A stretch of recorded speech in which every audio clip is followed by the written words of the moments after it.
మనకి డైట్ అయినా పథ్యమైనా మొదటిగా గుర్తొచ్చేది మునగాకే కదండి. మరి మునగాకులో అయితే చాలా పోషకాలు ఉంటాయి. దీంతో మునగాకు పప్పు అయినా, మునగాకు పొడైనా, మునగాకు పచ్చడైనా చేసుకుని చక్కగా తినేసేయచ్చు. నేనైతే ముందుగా స్టవ్ ఆన్ చేసుకుని ఒక ప్యాన్ అయితే పెట్టుకున్నానండి. ఇప్పుడు దీంట్లోనే ఒక కప్పు వరకు తెల్ల నువ్వులను అయితే వేసుకుని ఫ్రై చేసుకుంటున్నాను.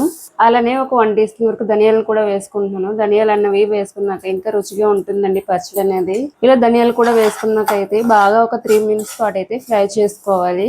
మీడియం ఫ్లేమ్ లోనే ఫ్రై చేయాలండి. చూసారు కదండి, నువ్వులు అయితే ఇలా చక్కగా ఫ్రై అయిపోయాయి. ఇప్పుడు వీటిని అయితే మనం పక్కకు తీసేసుకుందాం. ఇప్పుడు ఇదే ప్యాన్ లో కొద్దిగా ఆయిల్ కూడా వేసుకోవాలి. ఇప్పుడు దీంట్లోనే కట్ చేసి పెట్టుకున్న ఒక 10 పచ్చిమిర్చి కూడా వేసుకుంటున్నానండి. మీకు ఇంకా కారం కావాలంటే ఇంకా యాడ్ చేసుకోవచ్చు.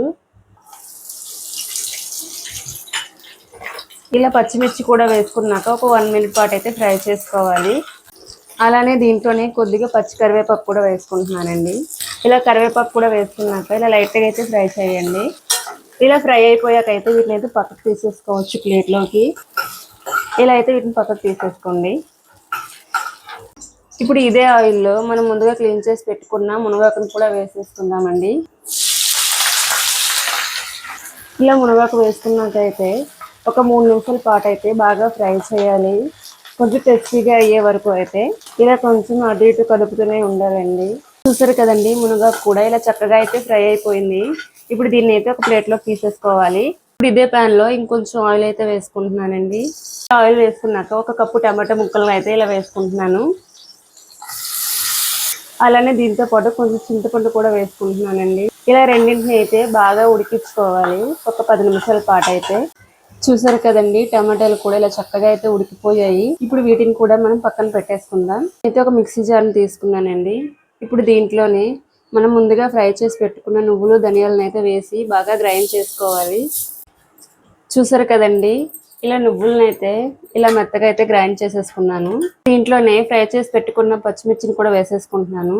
అలానే కొద్దిగా సాల్ట్ కూడా వేసుకుంటున్నానండి. రుచికి సరిపడా అయితే వేసుకోవాలి. ఇప్పుడు వీటిని కూడా ఒకసారి అయితే ఇలా గ్రైండ్ చేసేసుకోండి.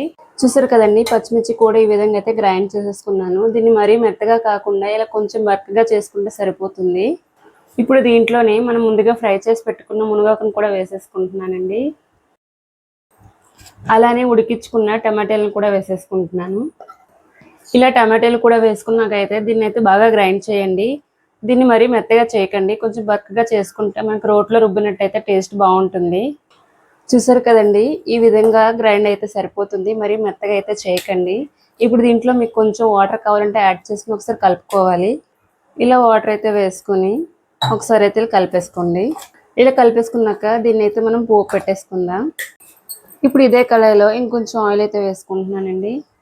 ఇలా ఆయిల్ వేసుకున్నాకైతే పోపు దినుసులను అయితే నేను వేసేసుకుంటున్నాను. ఇలా కొంచెం పోపులు అయితే చుట్టుపక్కల ఆడే వరకు అయితే ఫ్రై చేయాలి. ఇలా పోపులు అయితే ఫ్రై అయ్యాక ఇలా కట్ చేసి పెట్టుకున్న ఒక 3 ఎండుమిర్చిని కూడా వేసుకుంటున్నానండి. ఇలా దీంతో పాటు కొంచెం కరివేపాకు కూడా వేసుకుంటున్నాను. ఇలా వీటిని కూడా ఒక 2 నిమిషాల పాటు అయితే ఇలా ఫ్రై చేసేసుకోవాలి. చూసారు కదా, ఈ పోపు అయితే ఇలా ఫ్రై అయిపోయింది. ఇప్పుడు మనం మిక్సీ పట్టుకున్న ఈ పచ్చడిని కూడా వేసేసుకుందామండి. ఇలా ఈ పచ్చడిని అయితే వేసుకున్నాక బాగా కలిపేసుకోవాలి, మొత్తం కలిసేలా అయితే. మిక్స్ ఇలా కలుపుకుంటే సరిపోతుందండి, ఆపేసుకోవచ్చు. ఇప్పుడు దీంట్లోనే మీకు ఉప్పు అది సరిపోయిందో లేదో ఒకసారి చూసుకొని ఇప్పుడే వేసుకోవాలి, లేదంటే తర్వాత కలవదు. చూసారు కదండి, వేడిగా మునగాకు పచ్చడి అయితే రెడీ అయిపోయింది. ఈ వీడియో కనుక మీకు నచ్చినట్లయితే లైక్ చేయండి, షేర్ చేయండి, అలాగే సబ్స్క్రైబ్ చేసుకోండి. మరిన్ని వీడియోస్ కోసం మన ఛానల్ని సబ్స్క్రైబ్ చేసేయండి. Thank you for watching.